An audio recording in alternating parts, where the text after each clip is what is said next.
Hello again. Welcome to the PPE Clinic. If you're wondering what PPE is, I talk about personal finance, I talk about personal development and entrepreneurship. I'm your doctor in the clinic today, Dr. Olufemi. And today I'm going to be talking about something very interesting to me. And I said, what are the skills that you need? What skill set you need in this generation to exit? Now, I'm not talking about your profession, irrespective of what you do, whether you're an engineer, a lawyer, whatever it is, there's some skills that if you have it, it will give you an edge. These are indispensable skills. I'm going to be listing about 8 skills that I noted down here, and I said you need to have at least 2 or 3 of those skills if you want to stay relevant in this changing and very, very interesting time that we're in. We're in an age that is driven by knowledge, that is driven by information, and that is driven by ego and some elements of complex inferiority this time around. So what are some of those skills that will tide you over, that will help you to actually get extra income, will protect you, and then whatever happens, because we're in such a very unstable time, even if you lose your daily job, you know that you have something that can tide you over, that can provide some level of sustenance for you. So I'm going to be listing those 8 skills. Number 1 skill is ability to sell. Sales skill, that's number 1. No matter what you do, have you ever wondered there's no best written books, there's best selling books, there's best selling movies, there's best selling actor, there's best selling this, there's no best acting actor anywhere. Box office does not recognize your acting skill, they recognize the ability of the movie to sell, and that's very important. And we need to, for those of us who are parents, you need to encourage your kids to actually learn that ability to sell, to go out there and sell products, to go out there and sell services.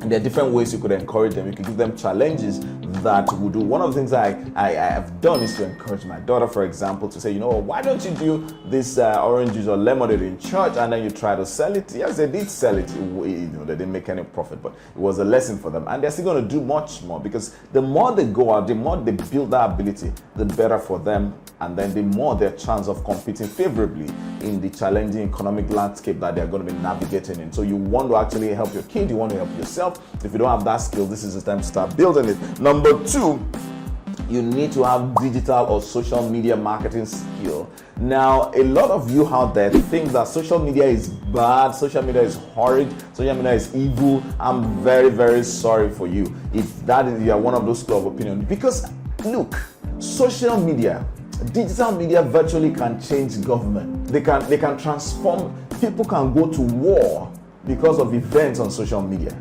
I'm sure that if you look at what has happened, there's this case of xenophobia attack, a foiled attack in South Africa. There's this guy that burnt himself in Tunisia. Arab Spring actually changed the government of so many nations. It was fueled and driven by social media. So if you think that social media will not change our world, then I think you are not living in this world. Maybe you're a ghost. That's how you laugh when you're a ghost, right? So you need to start asking yourself that, look, I need to get a skill. And unfortunately for us, that skill is one skill that you could learn. I'm learning it. You need to be a master of digital media, because that is the platform where the world will be ruled, where the world will be changed.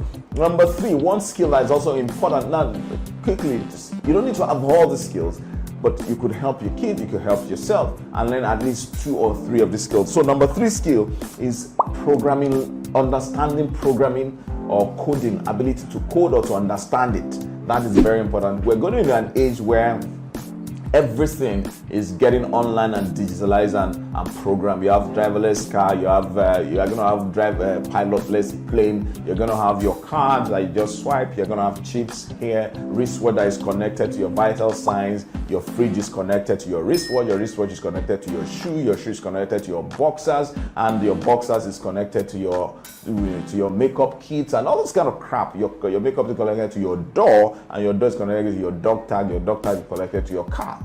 We're going into a technology-driven world, and we've not seen the end of it.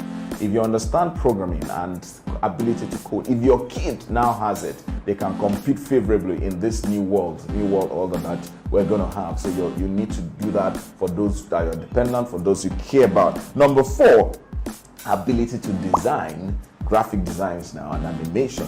That is also a very important skill, because we're living in an expressive world that is driven by what people say visual world. There's going to be more demand everywhere. For example, if you're a very good animator today, the demand is so huge that you will be swamped with demand for work. So you need to, the number five skill is understanding financial lingo, and that's very key. If you don't have any, you need to understand how to manage your finance. You need to understand financial language. You need to understand how to read financial statements, whether yours or a company statement. You need to understand lingos of investment and business, even if you're doing your own business, if you're doing that. So you need to understand all those things if you want to stay relevant in this world. And then also one skill you could have is ability to write.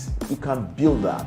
Is very essential, because there will be more demand for people who were living in this kind of media-driven world. Ability to write sales copy, ability to write articles, ability to express yourself is even relevant for you. Is a skill you might want to look at developing. Go back to school if you have to learn it. If you have a flair for it, you could actually go take some trainings that will help you. And then the most important thing to do is to start writing if you want to write, because when you do, you're going to learn, you're going to become better.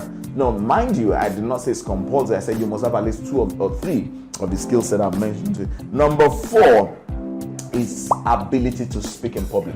This is more important. Ability to speak for yourself, speak in public. This is more important now than ever. If you have young kids that are growing up, one of the skills you could give them that will change their life, that will help their life for the better, is to teach them how to speak up, how to speak up, how to speak up, how to speak up. Because it's very important. They need to be able to speak confidently. They need to be able to speak in front of people, because sometimes it is not what you know that is important. It's what you know that people know that you know that is important. There are so many fools who are making noise everywhere, but people believe them. And there are intellectuals who are sitting there not doing anything. People don't believe in them. That is why our nation is in trouble. Those who know cannot speak up. Those who speak up do not know. That is a general statement. So you need to teach your kids that thing, and that can be learned. No matter no matter your personality type. And the earlier you better. For example, just go look for Toastmaster in your area. Just join that club. Get to learn how to speak publicly. And last one is creative imagination and curiosity. That is a skill in itself, and the fortunate thing is every one of us could actually have this particular skill. You need to become childlike in your thinking. You need to be able to create. You need to ask yourself, and one way to actually start stimulating your creative juice is to ask yourself, what problem do you want to solve? What is the problem that your environment, your society is encountering, and how can you, as the Superman that you are, solve that problem? It actually gets you turned on in terms of your creative ability, in terms of your curiosity. And then ask questions, be curious about life. Don't take yourself too seriously. Like I don't take myself too seriously. So those are 8 skills I mentioned. You need to have at least 2 or 3 of them. Some of them you can learn, some are inborn, but whichever one you have, it will tide you well in years to come. I'd like to thank you so much for being part of this clinic. This is not much of a job as it is, I know. I just thought we should quickly give you that. Until I see you in my clinic next time. My name is Shi. I'm your PPE dog. Have a